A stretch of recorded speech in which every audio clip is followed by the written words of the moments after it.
Hello दोस्तों, स्वागत है आपका हमारे YouTube चैनल पर।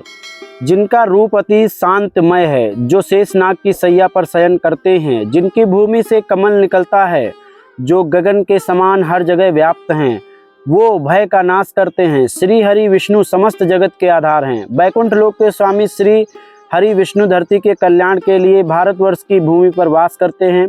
पौराणिक कथाओं के अनुसार एक बैकुंठ लोक धरती पर भी है, जिसे हम जगन्नाथपुरी के नाम से जानते हैं।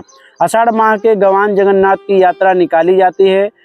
आप भारत के किसी भी कोने में क्यों न रहते हों, आपकी ये इच्छा जरूर होगी कि जिंदगी में एक बार जगन्नाथ मंदिर जरूर जाएं। भारत का हर हिंदू ये चाहता है कि एक बार उसे भगवान जगन्नाथ के दर्शन का सौभाग्य जरूर प्राप्त हो। उड़ीसा के पुरी में भगवान जगन्नाथ मंदिर का रत्न भंडार 46 साल बाद एक बार फिर खोला गया है। 12वीं सदी के इस मंदिर की ज्वेलरी और कीमती सामानों की सूची बनाने के साथ ही भंडार गृह की मरम्मत के लिए रत्न भंडार को खोला गया है। अधिकारियों ने बताया कि इससे पहले 1978 में इसे खोला गया था। अधिकारियों ने बताया कि बाहरी रत्न भंडार खोलते समय 11 लोग मौजूद थे, जिनमें उड़ीसा हाई कोर्ट के पूर्व न्यायाधीश विश्वनाथ रथ, श्री जगन्नाथ मंदिर प्रशासन के मुख्य प्रशासक अरविंद पाठी, भारतीय पुरातत्व सर्वेक्षण के अधीक्षक डीबी गढ़नायक और पुरी के नाम मात्र राजा गजपति महाराज के एक प्रतिनिधि शामिल थे। अरविंद पाठी ने बताया कि रत्न भंडार खोला गया है, लेकिन कीमती सामान की तत्काल सूची नहीं बनाई जाएगी। सामानों को अस्थायी रूप से सुरक्षित कमरे में रखा जाएगा। वहां सीसीटीवी कैमरे समेत सर्विलांस की सभी जरूरी इंतजाम किए गए हैं। जगन्नाथ मंदिर के उत्तरी की ओर जगमोहन के बगल में स्थित भंडार रत्न में सदियों से भक्तों और पूर्व राजाओं द्वारा हिंदू देवताओं जगन्नाथ, बलभद्र और देवी सुभद्रा को चढ़ाया गया सोना और आभूषण शामिल है। रत्न भंडार में कीमती आभूषणों को 3 श्रेणियों में विभाजित किया गया।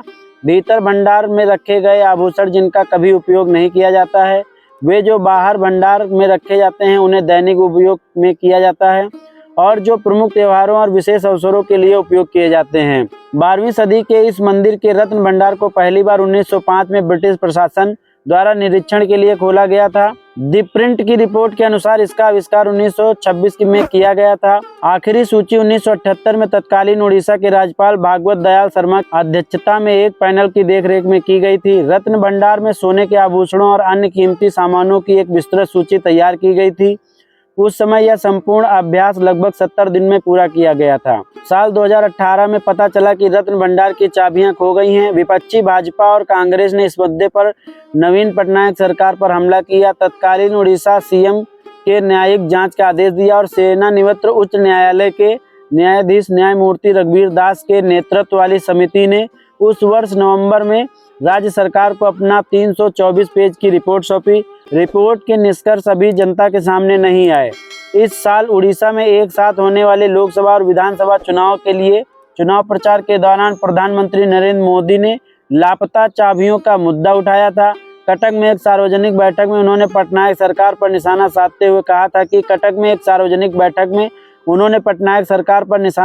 हुए कहा कि यहाँ तक कि बीजेडी शासन में जगन्नाथ मंदिर भी सुरक्षित नहीं है। पिछले 6 साल से जगन्नाथ के रत्न भंडार की चाबियां गायब हैं। बीजेपी नेता इस साजिश में शामिल हैं। बताया जाता है कि आंतरिक रत्न भंडार से फुफकारने की आवाज आती रहती है। यह भी मान्यता है कि सांपों का एक समूह भंडार में रखे रत्नों की रक्षा करता है। इसीलिए रत्न भंडार को खोले जाने से पहले मंदिर समिति के भुवनेश्वर ने सांप पकड़ने में निपुण 2 व्यक्तियों को पुरी बुलाया ताकि अप्रिय स्थिति में जरूरत पड़ने पर वे तैयार रहें। सदियों तक रेत में क्यों दबा रहा जगन्नाथ मंदिर? उत्कल क्षेत्र के राजा इंद्रदेव और उनकी पत्नी रानी गुंडजा ने बड़े परिश्रम से भगवान नील माधव के लिए मंदिर बनवाया था। हनुमान जी ने इसमें उनकी सहायता की थी। देव विश्वकर्मा बूढ़े शिल्पकार के रूप में आए और उन्होंने सशर्त भगवान जगन्नाथ की प्रतिमाएं तैनात कर दी। अब मंदिर और देव प्रतिमाओं में की प्राण प्रतिष्ठा का प्रश्न था। इस कार्य के लिए योग्य ब्राह्मण कौन है, इस पर विचार होने लगा। तभी वहां देवर्षि नारद प्रकट हुए। राजा इंद्रदेव ने कहा कि आप वहां नारायण के सबसे प्रिय भक्त हैं, इसीलिए उनके दिव्य स्वरूप के प्राण प्रतिष्ठा आप ही करें। नारद ने कहा कि जब पिता मौजूद हो तो पुत्र सबसे अच्छा कैसे हो सकता है। इस विग्रह की प्राण प्रतिष्ठा तो ब्रह्मा जी को ही करनी चाहिए। आप मेरे साथ चलकर उन्हें आमंत्रित करें, वो जरूर आएंगे। ये सुनने के बाद राजा ब्रह्मलोक जाने के लिए तैयार हो गए। रानी गुंडजा ने कहा कि जब तक आप लौट कर नहीं आते मैं प्राणायाम के जरिए समाधि में रहकर तप करूं। राजा ब्रह्मलोक पहुंचकर ब्रह्मा जी से आग्रह किया। ब्रह्म देव ने राजा की बात मान ली और वो उनके साथ उत्तल क्षेत्र पहुंचे। जब वो वापस धरती पर लौटे तब तक धरती पर कई सदियां बीत चुकी थी। इस दौरान मंदिर भी समय की परतों के साथ रेत के नीचे दब गया था। एक दिन समुद्री तूफान आया और इसके कारण मंदिर का शिखर रेत से बाहर आया। इसी दौरान राजा इंद्रदेव ब्रह्मदेव को लेकर धरती पर आ गए। रानी को भी अपने पति के लौटने का एहसास हुआ और वो समाधि से बाहर निकली। फिर ब्रह्मदेव ने यज्ञ कराकर रानी और राजा के हाथों जगन्नाथ मंदिर की प्राण प्रतिष्ठा करवाई। प्राण प्रतिष्ठा के साथ ही भगवान जगन्नाथ उनकी बहन सुभद्रा और भाई बलभद्र के साथ प्रकट हो गए और राजा को कई वरदान दिए।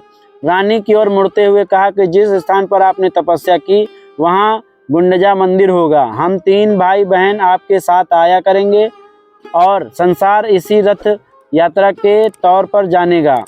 इसीलिए हर साल आषाढ़ शुक्ल के पक्ष की द्वितीय तिथि को भगवान जगन्नाथ रथ यात्रा निकाली जाती है।